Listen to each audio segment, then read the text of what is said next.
کیا کبھی آپ نے سوچا ہے کہ تاریخ کا سب سے بڑا سفر ایک غار میں رک سکتا تھا؟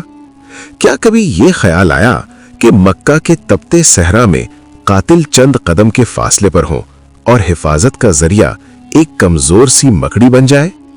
یہ کہانی ہے نہ طاقت کی نہ ہتھیار کی، بلکہ اللہ کے حکم اور اس کی مدد کی۔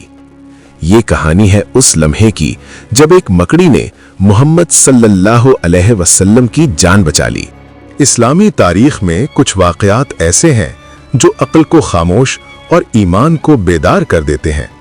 ہجرت مدینہ اسلام کا وہ موڑ ہے جہاں دین نے نئی زندگی پائی، لیکن اس ہجرت کا ایک لمحہ ایسا بھی تھا جب پوری انسانیت کی تقدیر ایک غار کے اندر سمٹ آئی۔ غار ثور مکہ سے چند میل کے فاصلے پر، جہاں ایک مکڑی اللہ کے حکم سے تاریخ کا حصہ بن گئی۔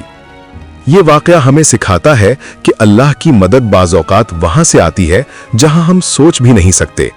مکہ سن 1390۔ قریش کے سردار دارالندوہ میں جمع ہے، چہرے سخت، آوازیں دبی ہوئیں اور نیتیں خونی۔ محمد صلی اللہ علیہ وسلم کی دعوت مکہ کے بتوں کو ہلا چکی ہے۔ قریش جانتے ہیں اگر یہ پیغام مدینہ پہنچ گیا تو اسلام ایک طاقت بن جائے گا۔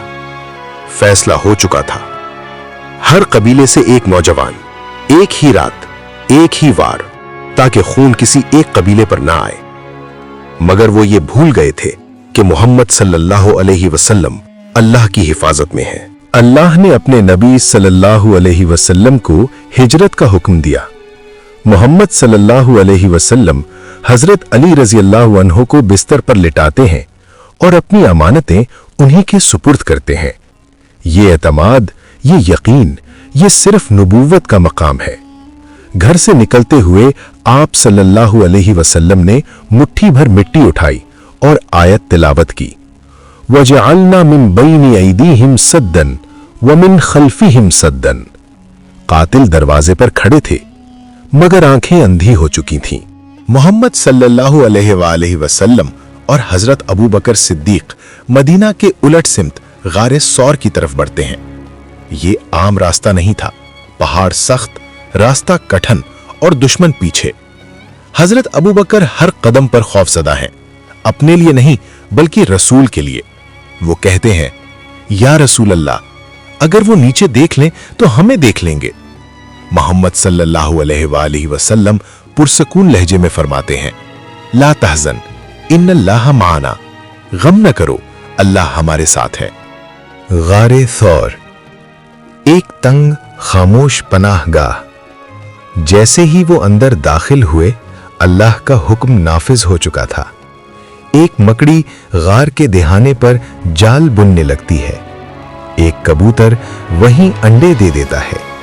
یہ سب اتفاق نہیں تھا، یہ تدبیر الہی تھی۔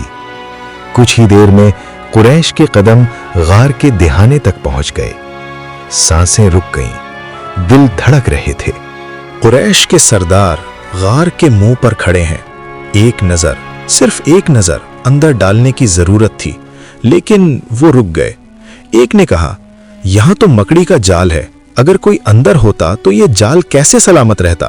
دوسرا بولا، اور کبوتر کے انڈے، یہ سب پرانا لگتا ہے۔ وہ پلٹ گئے۔ چند قدم اور تاریخ بدل سکتی تھی، مگر اللہ نے ایک مکڑی کو ذریعہ بنا کر اپنے نبی صلی اللہ علیہ وسلم کی حفاظت فرمائی۔ قرآن نے اس لمحے کو یوں بیان کیا، اذ یقول لصاحبہ۔ یہ واقعہ ہمیں سکھاتا ہے کہ اللہ کی مدد طاقت میں نہیں، ایمان میں ہوتی ہے، کہ جو اللہ پر بھروسہ کرے اس کے لیے کمزور ترین چیز بھی ڈھال بن جاتی ہے۔ آج کا انسان وسائل پر بھروسہ کرتا ہے، مگر غار ثور ہمیں یاد دلاتا ہے کہ اصل سہارا صرف اللہ ہے۔ جب راستے بند ہوں، جب دشمن قریب ہو، جب خوف غالب آ جائے، تو یاد رکھو اللہ ہمارے ساتھ ہے۔